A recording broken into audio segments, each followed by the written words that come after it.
Here's another short ghost story. Credit to this Reddit user for this encounter. Okay, I'm still a bit skeptical, but even I haven't got an explanation for this one. So, I've given in. I own a dollhouse I believe to be haunted by a little girl I call Beatrice.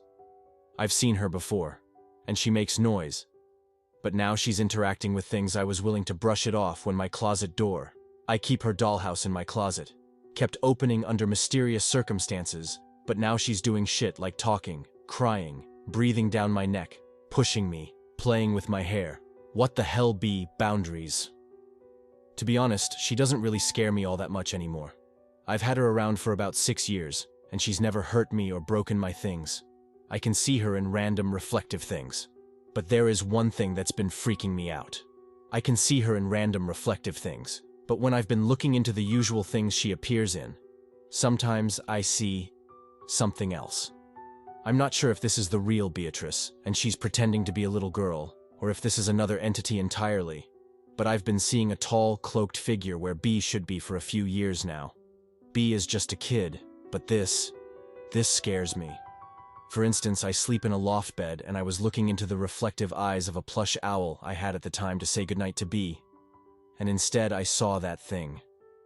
To give you an idea of how tall this thing is, my bed is about 1.524 meters, or 5 feet. This was roughly 60.96 centimeters above that. In feet, it would be 6 feet tall, I think. Over time, I've gotten a better look at it, and it's just pale and has no eyes. I'm scared that B is really that creature. Anybody got any ideas of how to get rid of that? What it might be?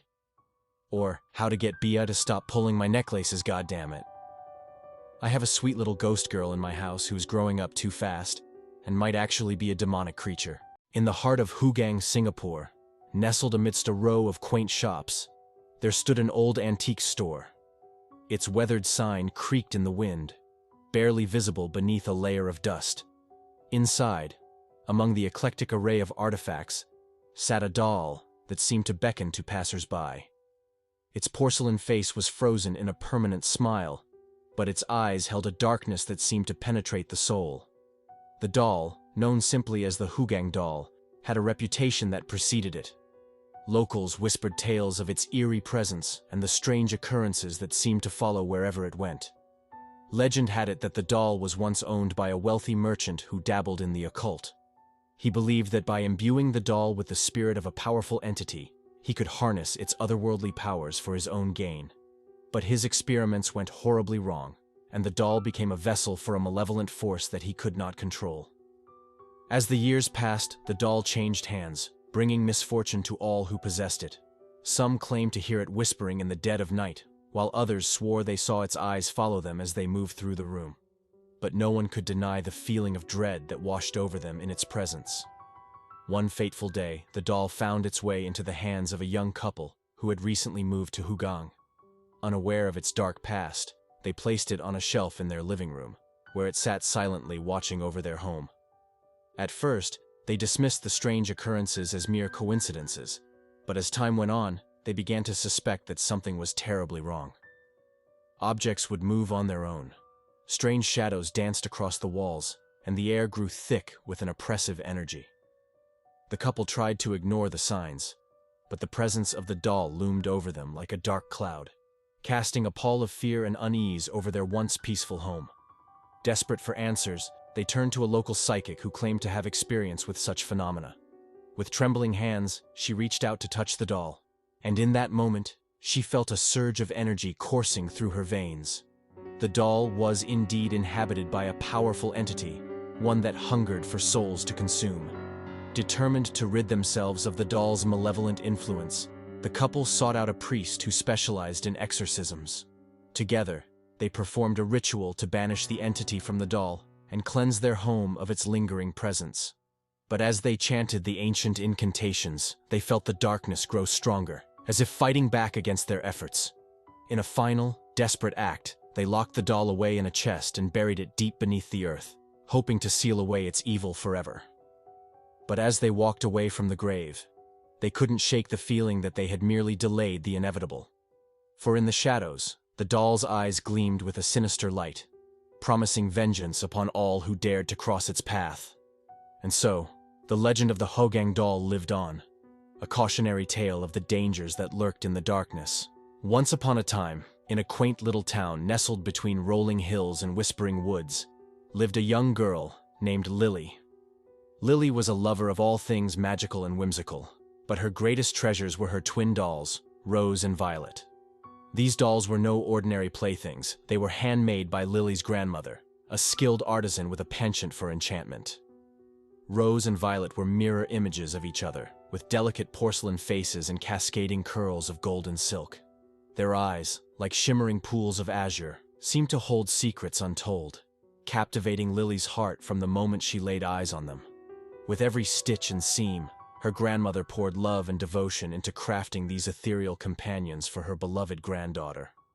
From the day Lily received Rose and Violet, they became her constant companions, accompanying her on countless adventures through the enchanted forest that bordered her home. Together, they roamed the sun-dappled glades, chasing butterflies and weaving wildflower crowns beneath the canopy of ancient trees. But as the seasons turned and the shadows grew longer, whispers of a long-forgotten legend began to echo through the town.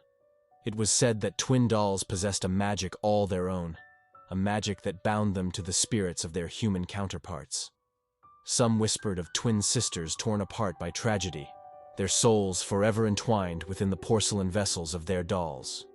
Lily paid little heed to such tales, dismissing them as mere fanciful stories spun by superstitious minds. To her, Rose and Violet were nothing more than cherished companions, silent witnesses to her childhood joys and sorrows. Yet, as the years passed and Lily blossomed into a young woman, strange occurrences began to unfold. It started with subtle movements, a flicker of a doll's eyelids, a shift in posture, that could easily be dismissed as figments of an overactive imagination. But as Lily's unease grew, so too did the intensity of the phenomena. Objects would mysteriously vanish, only to reappear in the most unlikely of places. Shadows danced across the walls in eerie patterns, casting a pall over the once bright rooms of Lily's home. Desperate for answers, Lily turned to her grandmother, hoping to uncover the truth behind the strange happenings. With a heavy heart, her grandmother revealed the secret that had been passed down through generations. Rose and Violet were more than mere dolls. They were vessels for the souls of twin sisters who had met a tragic end. According to legend, the sisters had been inseparable in life, their bond unbreakable even in death. When tragedy struck and they were torn apart, their restless spirits sought solace in the only vessels that could contain their eternal bond. Twin dolls crafted by their grieving mother. As Lily grappled with the revelation, she realized that Rose and Violet were not just dolls. They were her link to a past shrouded in mystery and sorrow. Determined to unravel the secrets of her family's history, she embarked on a journey that would take her to the heart of the forest, where the spirits of the past awaited her. Guided by the gentle whispers of her ancestors, Lily delved into the depths of the enchanted woods, following a path illuminated by the soft glow of fireflies and the haunting melody of a distant flute. With each step, she felt the weight of centuries-old secrets pressing down upon her, urging her onward to confront the truth that lay hidden in the shadows. At last, Lily reached the heart of the forest, where a clearing bathed in moonlight awaited her. There, amid the tangled roots of ancient trees, she found a forgotten grave, a testament to the bond that had transcended time and death. With trembling hands, she brushed away the moss and ivy, revealing the names etched into weathered stone. Rose and Violet, twin sisters reunited in eternity.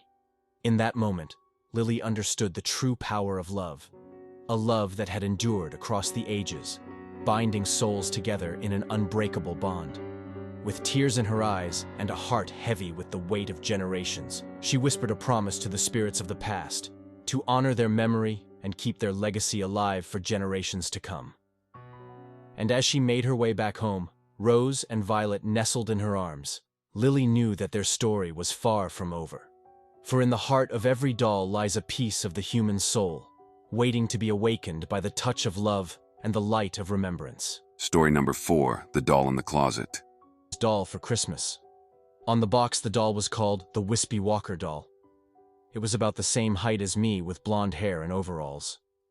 The strangest part about this gift was no one could recall who got me this doll, as it was labeled from Santa. Even years later, when I asked my family who got me the doll, no one could remember who. I instantly did not like the doll because it freaked me out. I left the doll in the back of my closet, far away from all my other toys. Years passed and the doll remained in the back of my closet untouched.